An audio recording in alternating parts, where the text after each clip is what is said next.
Good morning, everyone. I won't be sharing my phone number with everyone.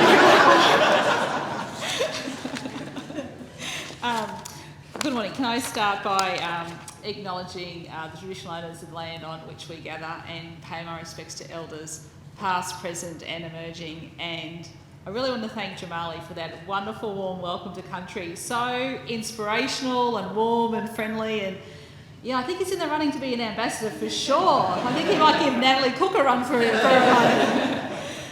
Can I also acknowledge Minister Sterling Hinchcliffe, who's with us here this morning.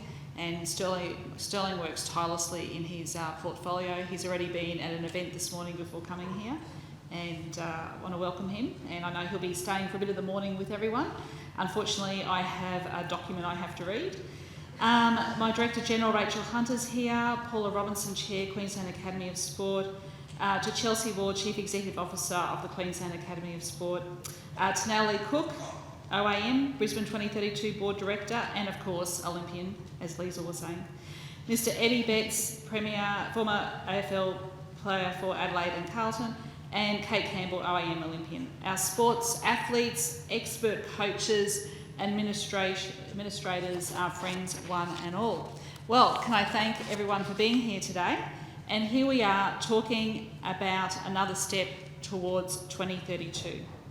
We all know the Olympic and Paralympic Games provide the biggest single transformational event our state has ever seen. And that's true. Economically, culturally, you name it, the world's biggest events have an impact. But I think it's important to remind ourselves that the focus and the reason we are all here is simple. We must never forget it's all about the athletes. The first job of an Olympic or a Paralympic Games is to provide the world's best with a platform on which they can perform at their best. As coaches and those involved with elite and high performance, you are critical in that process. You are all instrumental in enabling their quest for excellence on the world stage. You are our performance masterminds who support our athletes to deliver those inspiring medal-winning moments that make our state and nation team beam with pride. One of the first questions we asked ourselves about the Olympic and Paralympic Games was what success would look like. And success for our athletes is key. I became a frequent and happy visitor to the Queensland Academy of Sport. It was there I began to learn the importance of getting out of the blocks fast.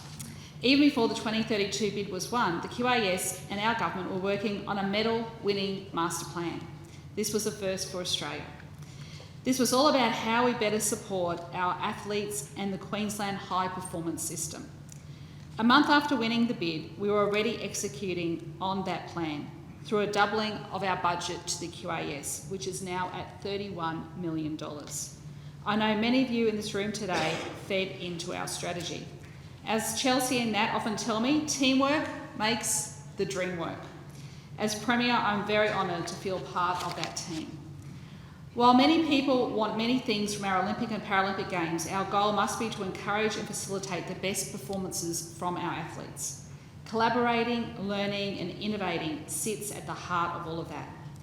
I think one of the proudest things about hosting our own games is giving our young people the opportunity to compete on home soil with their friends and families, cheering them on from the stands. And I know this because when I go out and speak to young students right across Queensland, they are very excited. Their eyes just light up and they think to themselves, maybe it could be me one day. But if not, I can go and watch. It's a golden opportunity that is already lighting the fires of thousands of aspiring Olympians and Paralympians to see how good they could be in 2032. And we know this from our U for 32 program. Our U for 2032 is the biggest talent search Australia has ever seen. Since April this year, U for 2032 has travelled more than 13,000 kilometres across the state, visiting 33 towns and cities, conducting 130 testing sessions and assessed more than 2,500 young Queenslanders. And just last weekend, QAS hosted the second para-athlete session, testing their potential for wheelchair basketball, wheelchair rugby, para-archery and para-athletics.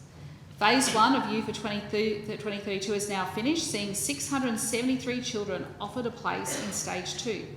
This is where the QAS, alongside our sports, will conduct more specific testing over a longer trial period. What's really special is 169 of those kids come from regional areas. See, it's not just a games focused on Brisbane. We have to be inclusive of all of Queensland. Ultimately, the best 400 involved in the program will receive ongoing support and training under the guidance of the QAS and the sports. I know you'll all be doing everything you can to support them, but it's not just about winning or competing. It's how our athletes compete that makes us, as Australians and as Queenslanders, especially proud. Like Cedric Dubler, who sacrificed his own final leg of the decathlon to help his mate Ash Maloney win bronze in Tokyo. Everyone needs a Cedric in their life. Or Kate Campbell and the genuine joy she showed when Emma pipped her for bronze in the 100 metre free. Or Curtis McGrath, whose story of triumph over tragedy through sport continues to inspire all of us.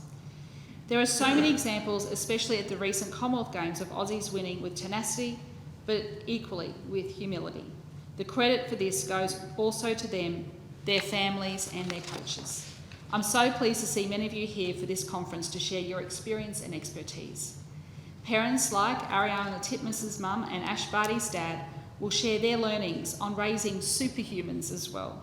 You'll also be learning from expert surgeons and the armed forces about dealing with pressure, as well as how data and technology will help our athletes outcompete and outsmart their opposition.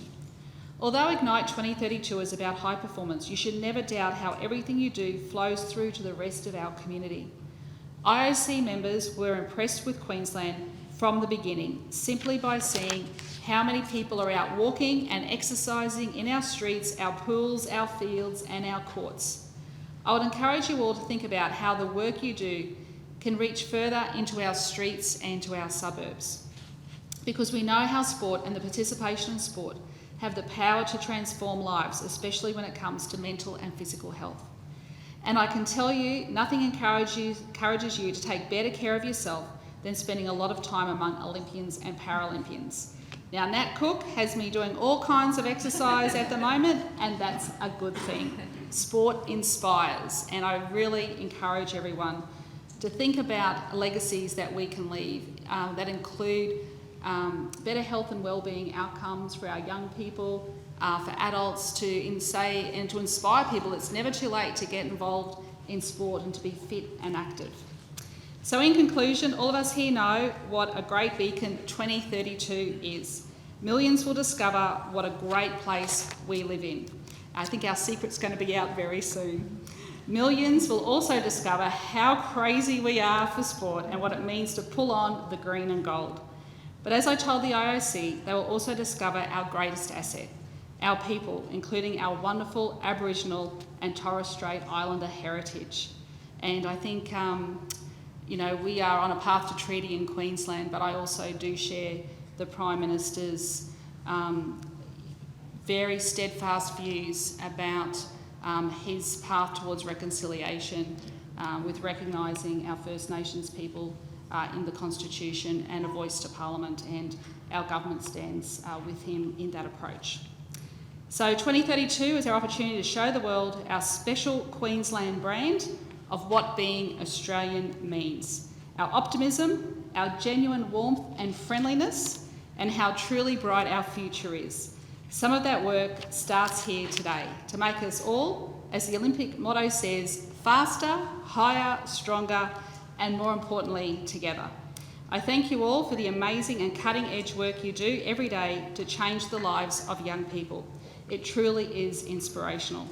I wish you every success for Ignite 2032 and look forward to this golden gift, this once-in-a-lifetime opportunity to build the historic 2032 Brisbane Olympic and Paralympic Games. Enjoy the 2 days of the conference. Thank you.